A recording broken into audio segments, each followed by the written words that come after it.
Hello, it's Hayden Williams here, and you're listening to another episode of Man in the Mirror. It's the podcast where I talk to a male guest each week about their life, about work, and I have a little rummage around their bathroom cabinets, and they tell me all about those key items in their routine, the things they can't do without, whether it be hair, grooming, shaving, fragrance, all that good stuff. Now, this is episode 9. It's the last one in the current series, actually, season 1, and we're ending on a real good one. This week, I'm talking to Glenn Davis, much better known online as Mrcologne76. If you looked at niche fragrance or fragrance at all, actually, on Instagram or YouTube, no doubt you've come across Mrcologne76. He's a fragrance expert, a connoisseur, and I would say he's an Instagram superstar. So big, in fact, that he's got his own hashtag, Mrcologne76. I think you're really going to enjoy my chat with Glenn. It was so fascinating to spend some time with him. So here we go. It's Glenn Davis, Mrcologne76 on Man in the Mirror.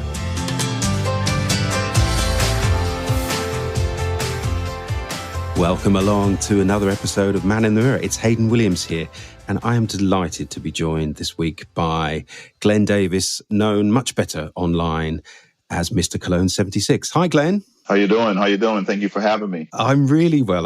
Thank you so much for joining me. And listeners should know, actually, that Glenn's making time to do this from America today, and he's already done a full day's work. He's a registered nurse, and this incredible second career, I guess, he has as a fragrance expert and blogger. All has to happen at the same time as holding down a full-time job and being a family man and all those good things. So I really appreciate Glenn making time to do this today. So you're in Dallas, is that Dallas, near Dallas? Correct. Yeah. Dallas, Texas.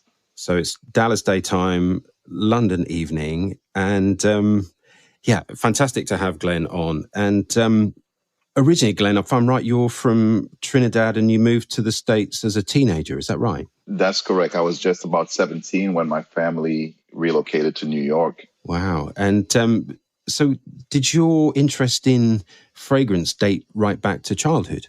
It did. I have to credit my late father. He was always a good smelling gentleman. And I love that. When I think back to my childhood, there was always a fascination with fragrance and smell, even though I wasn't aware at the time. And I started wearing his fragrances at a really early age. So his love of fragrance kind of imbued its way into you and into your subconscious, which is often the way, I suppose, isn't it? We don't even know we're kind of liking things, and we do. Yeah. There was an incident. I was probably 8 or 9 years old in the village that we lived. One day we gave a neighbor a ride. Not everybody had cars in the village that I grew up in, and they complimented his fragrance when they got into the car. And when they got out and had left, my dad turned to me and he said, I may not always look good, but I would always smell good. And it stuck with me. It turned a button on inside of me. Oh, that's such a great motto. And it's true, isn't it? That's the impression that you can leave with people and lingers long in the memory. I love that. And I think a lot of these things our interests come from our parents. So for people who haven't come across, I mean, I would be surprised, but people who are listening to the podcast who haven't come across your content online at Mrcologne76, would you be able to just explain a little bit about your channel and what you do there? I would love to. I like to call it a meeting place. A melting pot of perfume lovers from all corners of the world, all walks of life. And I provide content that serves as a springboard for conversation. I like to invite people in to have conversations on things related to fragrances and things associated with fragrances. I create content that serves to introduce people to new fragrances, sometimes to serve as an educational piece, because people discover fragrances and they aren't always very knowledgeable, and there is a genuine interest in learning more. So I pride myself on creating some content that serves as a, an educational piece. Yeah.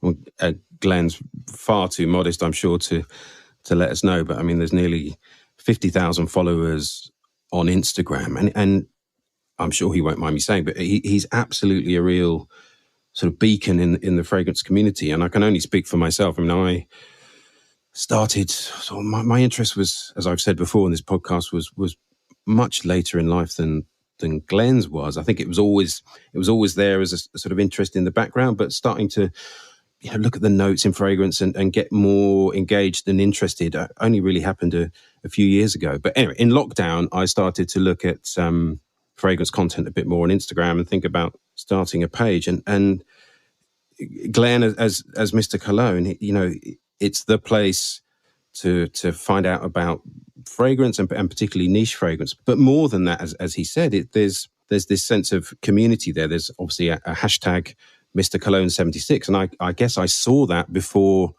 I really understood, the world around it. But what's so great about Glenn and Mrcologne76 itself is that, he's all about discussion and discovery, as he said, and I don't know, it strikes me sometimes that social media channels can often be a place of sort of self-interest and people being quite self-centered, where actually, what you're doing is absolutely about building a community. And I sort of wonder, did you make that decision quite early on to have a different sort of focus online and be less about, I mean, of course it's about you and your passion and your expertise, but actually opening up and elevating the conversation? Was that a conscious decision to sort of play it like that?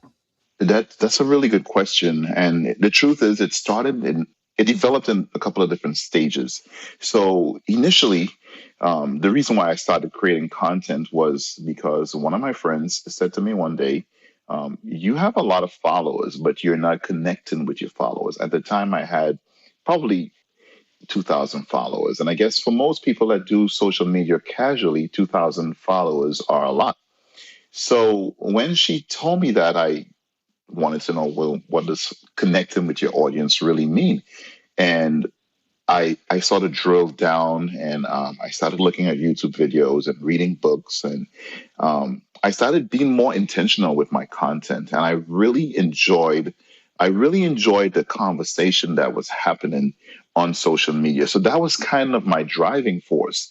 And then as I started, my page started growing, I felt really communal, and I decided also that I was going to use Mrcologne76's platform to elevate other people that were trying to do the same thing. So very early on, I was reposting other people's content, giving people a shout out, and it was really building a true sense of community.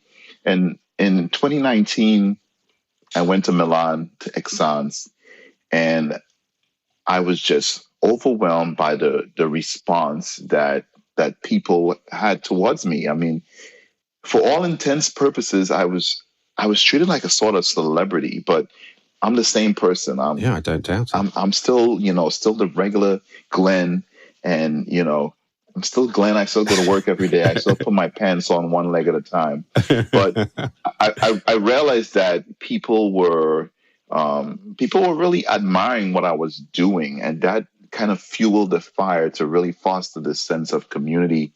And I never stopped, but it was probably a year later, maybe in 2020, I realized that Mrcologne76 wasn't just a personal page anymore. It was a community. So I stopped treating it like a personal page, and that's never stopped. It definitely is. And these aren't just sort of lofty words that Glenn's talking about. And I from personal experience, I know I can see Glenn, responding to comments, opening up conversations. He's, longer time ago, a couple of years ago, direct messaged me and was very supportive. And I've no doubt I know he does that to lots of people. So it definitely feels, because I think sometimes, we're obviously going to talk about grooming and other things here, but that fragrance community online, when you first take an interest, there is lots of, there's vocabulary and there's technical words that people don't always understand. So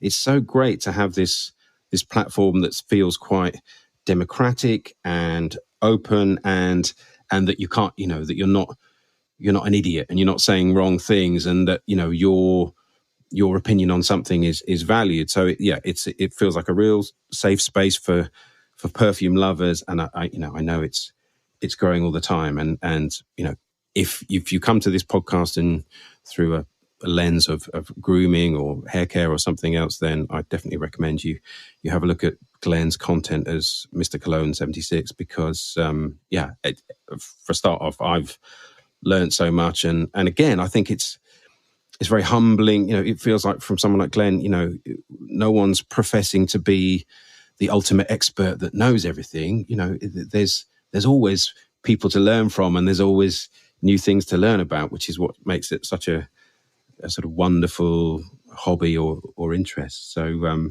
anyway, you should check out Glenn's page if you haven't.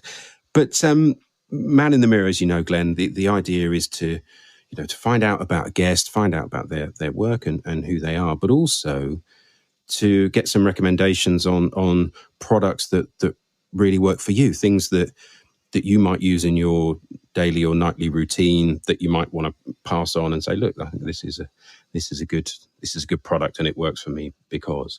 So I wonder, we will definitely come to fragrance. I have no doubt about that. But just in terms of other skincare and grooming, I mean, what do you do in terms of skincare in the morning? Have you got a sort of quick routine? Are you someone that takes a lot of time with all these aspects of your life?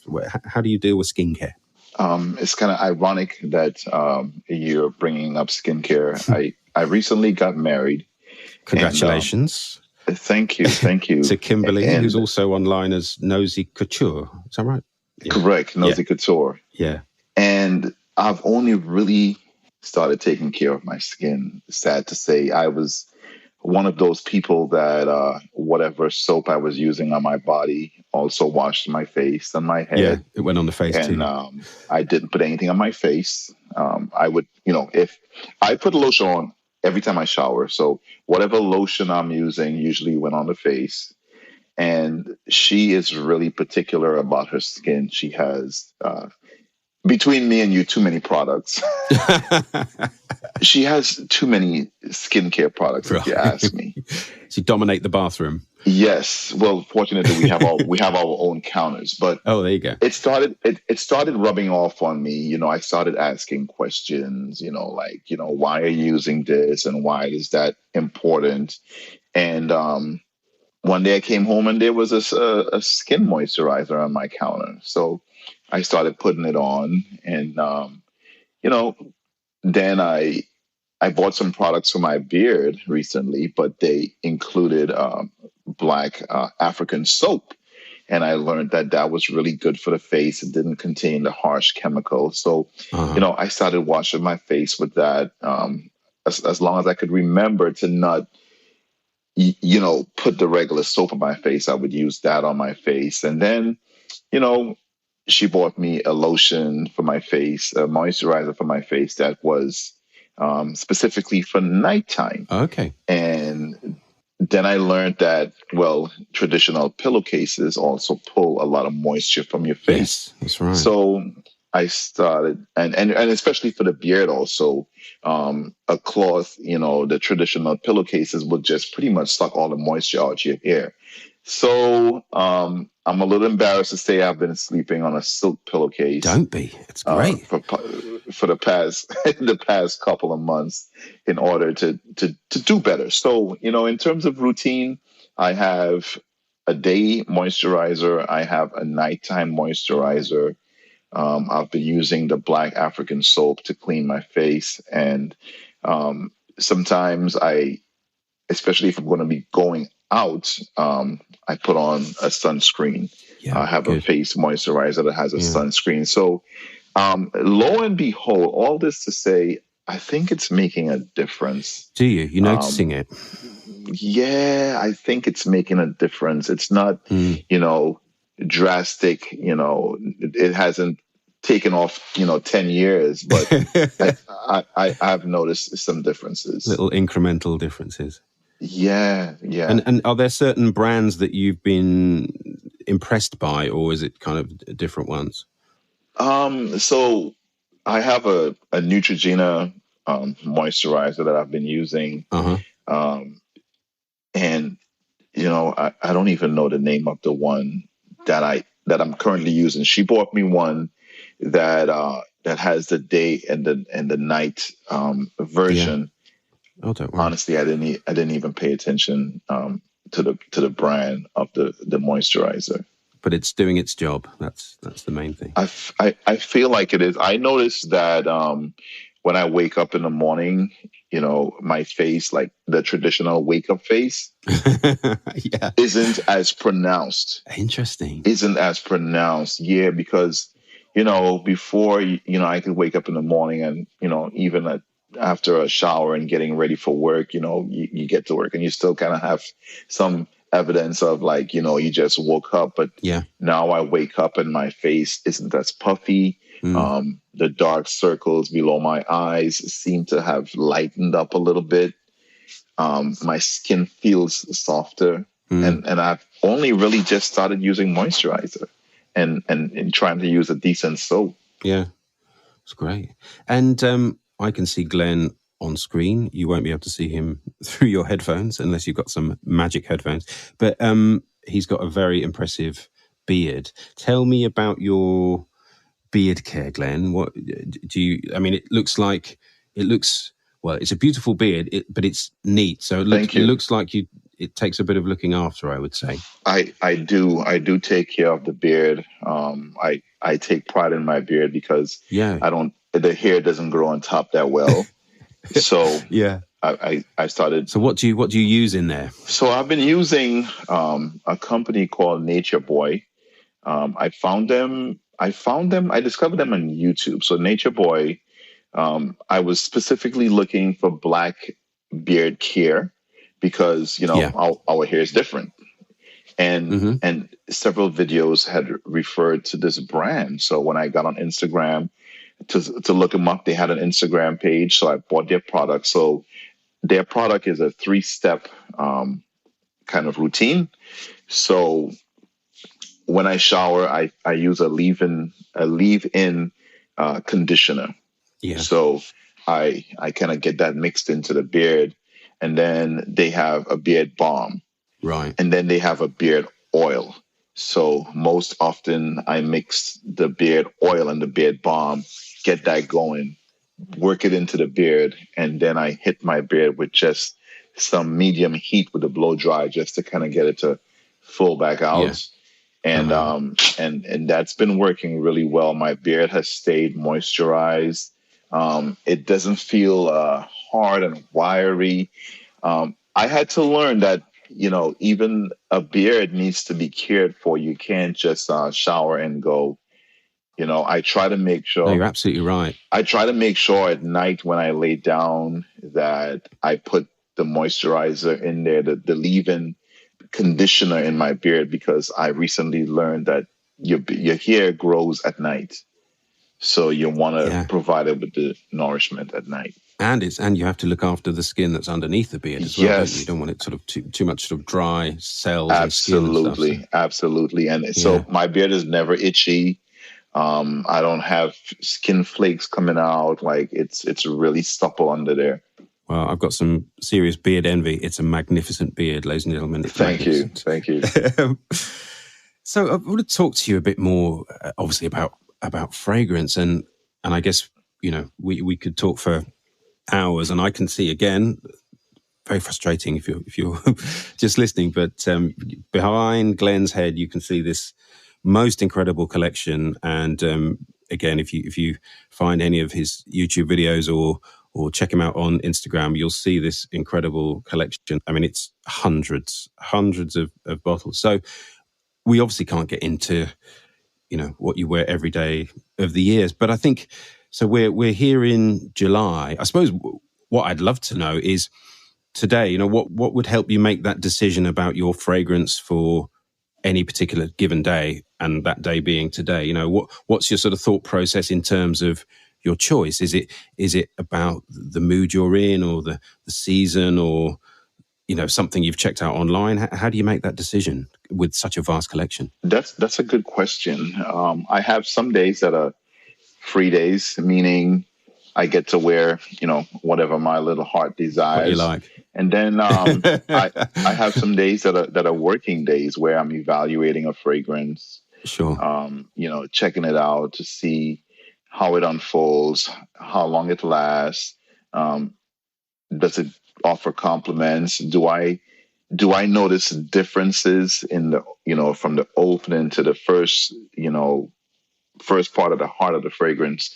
Is there a transition in the scent profile into the dry down? So that takes a very intentional approach. And,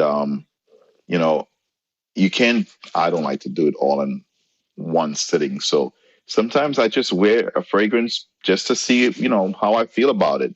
And then I'll wear it again with kind of paying attention. So it depends on where I am in this, what phase of the fragrance evaluation I'm in.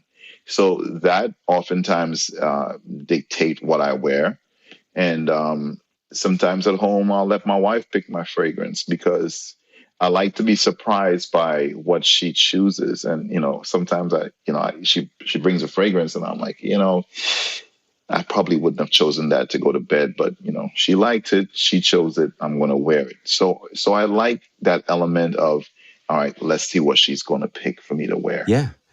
And sometimes that someone else suggesting something can remind you of a fragrance that you'd forgotten about, or you might not, like you say, Absolutely. You might not have picked yourself, but actually go, oh, that's a really good one. That works well. Absolutely. And often our partners or people who know as well, yeah, they understand what smells good on us. So. Yeah. So what did you pick today, Glenn? So today, right now, I don't have the bottle here, but I just unboxed a fragrance by Ramon Monegal, and it's called Atractone Musk. Oh, I saw this post. Yeah. So I saw you unboxing very quickly. I try to speed the unboxing videos up because people don't really want to watch, every little bit of the process. So the fragrance is actually very lively. I can tell it's a fragrance that is going to unfold on the skin with time. You know what I mean? Mm-hmm. I can tell it's a fragrance that's going to kind of ramp up in terms of its presence on your skin. And I still haven't, had a chance to really dig into, learn the composition or the inspiration for the fragrance. I just literally recorded, unboxed, and then sprayed it on my skin. So that's what I smell like right now. It's fruity. It's bright. It has the musky elements, kind of a creamy, but not powdery, kind of white musk presence to it. So it sounds like you're in that stage where you're doing that first evaluation of just not thinking too much, putting it on and seeing what those first impressions are. But I guess there'll be probably a further stage of digging further in. Oh yeah. Getting into the rushes. I like to put it on, take it to work. Just kind of. I'm just always listening to what people say. Is it something that people can smell when they come around me, or if I pass them in the hallway? Is it somebody saying something in an elevator? These are just data points, Yeah. I wear fragrances for me. I don't necessarily need compliments to feel good about fragrance. Fragrances to me are just like music, right? When I listen to music, no one's ever complimented me on the music that I'm listening to. It's the same relationship with fragrances. Yeah. But I love that. Compliments serve as data points for, my audience. There are people that want to know if a fragrance is delivering in the compliment department. Yeah. No, I get that. And another thing that Glenn is very famous for as Mr. Cologne, and it's an idea that, might seem obvious, but it isn't to everyone, is that idea that scent doesn't really have a gender. And, we'll still see it in a lot of designer fragrances where there's an aisle for men and there's a different aisle and all the packaging and everything is different for women. Slightly less so, I would say, in the niche world. But, I mean, it sort of bears repeating, doesn't it? I mean, it seems obvious, but smell itself shouldn't. There's nothing about it. Why can't a man wear a rose fragrance? In the end, it's just how things are packaged up and boxed, which suggest it's female, but that's very much your sort of credo, isn't it? Yeah, and may I share where that philosophy kind of originated? Please do. It was about 2007. I had gotten out the Navy and I was tinkering online, trying to find out what people were wearing.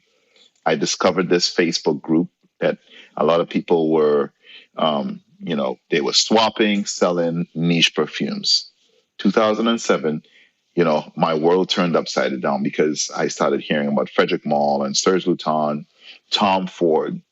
And, I had prided myself on being a fragrance person, but there were brands I had never heard about. So I got into these groups, and in the conversations that were happening in the group, this lady reached out to me and she said, "Hey, I noticed that you have a keen sense of smell. You ask really pointed questions about fragrances, and I would like to send you some samples to try out." So she said, "I don't want you to get caught up with the names. I just want you to wear the fragrances and report back to me what it was you experienced." So I got these samples and I started falling in love with these fragrances, not being aware of the name, who they were made for. And I subsequently went on to find out that some of these fragrances were marketed for women, but it was too late. I had already you already fell in love with them. I already started liking them. So that was my first kind of like, wait a minute, I don't have to limit myself to fragrances that are marketed to men. Just if I like the way something smells, then I can wear it. And with time, my wife and I got together. Our fragrances were kind of pulled together. Well, I wore some of her fragrances, and there was a day I wore Eau de Merveille, the EDT version by Hermes. Mm-hmm. And I went to work, and a coworker was like, "Oh my God, Glenn, that smells phenomenal. I'm going to buy that for my husband. Can you tell me what it is and where I can get it?" So I gave her the name, and she went home. So next day she came back to work, and I was like, "Did you get the fragrance for your husband?" And she said, "Well, I was getting ready to buy it, but I think you told me the wrong name." And I said, "Well, why do you say that?" She's like, "Well, this fragrance is for women." And I started laughing, and I said, "But you liked it on me and you wanted to buy it for your husband." So that was like the final push. Like, I really need to disregard gender marketing, jargon, and just wear things that I like. And my palette developed further. I had a broader appreciation for fragrances. And I realized to do what I do as a content creator, it was advantageous to be able to talk to fragrances that, many women were wearing. Yeah, of course. So, and it's like, who makes all the rules? Surely we can wear what we want. And I don't know, maybe it's a liberation that comes with age. I don't know, but I'm certainly feeling over the last few years that I care a bit less about some of those rules, what other people think. I've sort of less relevant. You get more confident in your own tastes, I suppose. You hit the nail on the head with confidence, with being comfortable in one's own skin. And again, when you look at perfumery as art, it's almost impossible to appreciate artistry but still hold gender distinctions. Yes. Yeah.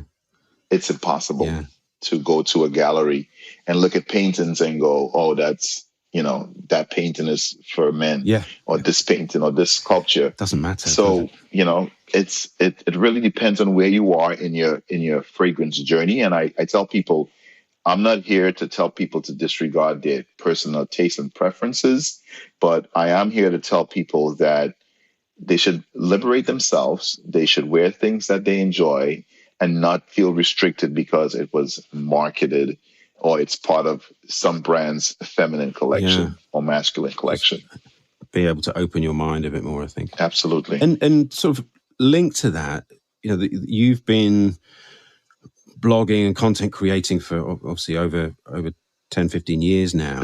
In terms of... Well, no, it's only been 5 years. It's only 5? It's only been 5 years. Oh, gosh. Yeah, I started in 2017. Oh, sorry. If I thought it was longer. But so, I mean, over that time, have you noticed a shift in terms of how men are perceiving fragrance? You may not have, but do you think men have got more engaged with your content over that time? Or do you think that some of the barriers are breaking down a bit more, or were they never there for you? My audience has always been statistically more percent of men. Right. I think the split is about 65% men. My audience is about 65% men. I will say the notion of, fragrances not having gender has definitely gone up. The people that support that opinion has gone up. When I first talked about this several years ago, when I first started, very, very few men were, no, I don't dabble in the female fragrances. But today, the numbers are certainly different. I don't know what the exact percentage is, but a lot of people, so much so that the people that push back against that, they're in a very, very in a small minority. And I guess that follows with society as a whole, in that the whole notion of gender is getting a little bit looser, isn't it? And it is. Our children. My son, he doesn't bat an eyelid so much about boy, girl, and it seems less important, and how people assign their sexuality or gender and any of those things. And I guess brands are catching up with changes in society as well, aren't they? And even some of the more mainstream brands are much more gender neutral or gender free in terms of their fragrances, I would say. Yeah, and the truth is, I wish the word unisex in fragrance would go away, because I feel the term unisex then implies that, well, there are some fragrances that are not unisex. Yeah. We don't distinguish music as unisex. I've never seen a female playlist on iTunes. So why are we calling fragrances, feminine and masculine? I think it really needs to go away, in my opinion. Yeah. It just feels like it's, I mean, I totally agree, but it just feels like there's still some work to do with that, because in your in the UK, we have a big chemist chain called Boots, like a Walgreens or that kind of thing. Those big sort of mainstream shops with the designer fragrances, that, there's a whole industry there, isn't there, of kind of packaging stuff up along gender lines, which I'm sure over time, but it doesn't feel like it's going away anytime soon. Especially in the designer realm, it will probably stick around, because the nature of designer fragrances, they're usually more heavily marketed than, say, niche perfume, and the consumer is different. Most, and this is not to be insulting in any way, but most people buying designer fragrances still kind of need to be led. All right, here are the men's and here are the women's, but you start getting into the niche perfume world, that customer base is a little bit more savvy, a little bit more sophisticated, and they don't have to be led. They let this thing right here, their nose, do the deleting. Yeah, no, it's true, isn't it? Because I think, again, it's not a value judgment, but sometimes with designer fragrance, by their very nature, the actual brand or the logo often sits in front of the fragrance itself. You're actually marketing it based on who the designer is or what the packaging looks like, which is, again, that's fine if that's what you're into, but it's going to be harder to break down those gender lines, I think. Yes, absolutely. I was also going to ask, part of my questioning on the podcast, and it's called Man in the Mirror, is to ask my male guest about how they feel about the man that stares back at them in the mirror. I've spoken to lots of different guests at various life stages. Now, I don't want to prejudge, but you're in your 40s, Glenn. 46. Yeah, so mid-40s, a bit younger than I am. So, and it's been really interesting to hear you talk about the evolution more recently of, wanting to take a bit more care of your skin and things like that. So when you look in the bathroom mirror now, are you happy with the Glenn that stares back at you now? Or do you ever sort of hark back to, gosh, I looked, I thought I was at my peak when I was 22 or anything like that? Or are you at a stage where you like the Glenn best that you look at now? Does that make sense? Yeah, it makes sense. I am very, very happy with the person that stares back at me in the mirror, primarily because the value that I place in myself is derived not from the looks aspect, but from life experiences, from knowledge, from my my family life. Like that is wherein lies my joy. So I'm mostly looking at my beard these days. When I look in the mirror, because as a nurse, when COVID happened, when it started 2 years ago, and the world was just frantic, I chopped my beard off because at the time we were getting a lot of patients with COVID, and so I chopped my beard off, and I've only. And was it hotter as well under all the it's never protection stuff? It wasn't that? It just, like, certain masks wouldn't be able to fit on my face with a beard. Right. So that was the main thing, was like, all right, the beard's got to go. And here's a funny story. My wife, when I chopped my beard off, she had not seen me without the beard. Really? She only knew me with the beard. So it was an adjustment for her because, this kind of shapes your identity. So totally, it was really, because it was overnight. I mean, I chopped it off one day, and And what did she say? She knew I had to do it, and she's pro beard. She loves my beard, but pro beard. For several weeks, she was like, "Man, when you come home, for a second, I'm like, who is this strange man walking into our home? Who's this guy?" Yeah, and she had to get used to it. So I took the beard off, and I think I went a full year.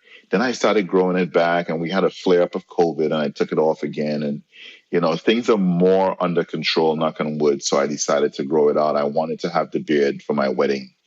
And I was able to, to have a beard in my wedding. And that's all I really wanted, was to have the beard in my wedding pictures. It's lovely to hear you talk about your sense of self and appearance now, and I definitely think that comes across, and I can definitely sort of relate to that thing of, and maybe it sounds, I don't know, sort of cheesy somehow, but I do think that being a place of contentment and happiness, I hope that emanates, I think it comes out in your appearance, and that you've definitely got a sort of happiness about you, and yeah, it's nothing to do with age or being sort of someone that wants to look at themselves much, but feeling good within tends to come out. That's what I've been told. That's what I've been told. People that people that spend any amount of time speaking with me, that's kind of usually what they say. Sometimes people that don't know me, they see me and they form, they judge until they get to know me, and they're like, "Wow, man, you're way more down to earth than I would have ever guessed." Because I'm 6'5", I'm a big guy, and I'm 6'5". So people, just think that, a big tall guy is a serious man. But when they get to know me and have a conversation, they realize that, I love to joke around. I have a serious sense of humor, and, I'm very personable. I consider myself very personable. I rarely meet a stranger. I will talk to random people in the supermarket, at the airport, gas station. Like, that's how I am. Well, and I think, again, we've talked about it already, but that's borne out by the fact that, the style that you have online is about, connecting and making people feel comfortable, and that must be in your nature. So that's fantastic. My final question, Glenn, and I think some of this has been covered off in some of your previous answers, but I love to ask guests what makes them happy, and it can be as sort of as big or as trivial as you like. But what are the things that make you happy in life? That's a beautiful question. Thank you. And there are a few things. Right now, I think that my biggest sense of joy comes from, from my wife. She has been an incredible supporter for what I do on social media. I will go as far as saying that without her support, this wouldn't have happened. Um, you need that sounding board. You need that person to help you absorb some of the energy that comes off of, being in the limelight. So my wife, and I guess she understands because she's also online, and there's a lot to be said for a partner who gets it, who gets what you do, and you can talk it through. That's useful, isn't it? Yeah, she is my right hand man. She really is. Yeah, she really is. Amazing. And she, we met. I was kind of barely starting this journey, so she didn't know that this was going to unfold into what it is now, and she could have easily said, you know what, this is too much. I don't want to share you with the world, but she gave me the grace to do what I do, and that is my number one supporter, my greatest sense of joy. So my wife, number one, my family, number two. Right. I lost my dad 2 years ago, and I'm so sorry about that. Thank you. It has pulled my family closer in a lot of ways, and not just my immediate siblings and my mother, but my cousins, my aunts, my uncles, because my dad was a very, very big life force in the family. And and have you still got family in Trinidad and Tobago now? I do. Yeah. So that's a real big sense of joy. If we extrapolate from that, if we go further out, in terms of like tangible things, I love dogs. I love dogs. I don't have one. My last dog, I lost him in 2016, and I haven't lived in a place where I could have one ever since. But if we're going somewhere and I see a dog, I'm that person that will stop and try to pet the dog, talk to the owners. So I love dogs. Obviously, Perfume is a great sense of joy for me. And what I do on social media, the connections, the real friends that I've made, the brands that value what I do, the opportunities like this to come on and be a guest, like none of these things would have happened in the absence of Perfume. But it's great to hear that you still find happiness and I mean, I didn't doubt that you would, but you're still finding joy and happiness in Perfume, even though it's a professional thing and a work thing as well. I guess sometimes those things can start to, almost feel like work too much, but it's great to hear that you still have the passion and the joy for it. Absolutely. I mean, gosh, it's when I tell you my relationship with fragrance is like music. I genuinely mean that. When you get in your car and you're like, oh, let me put on, Hall & Oates. Yes. Or Al Green, and you start listening to music, or 90s R&B, so fragrances still bring me joy.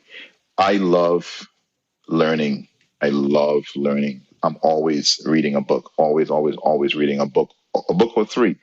So I love the growth that comes with learning various random things. So in between reading, I'll listen to YouTube videos on various things.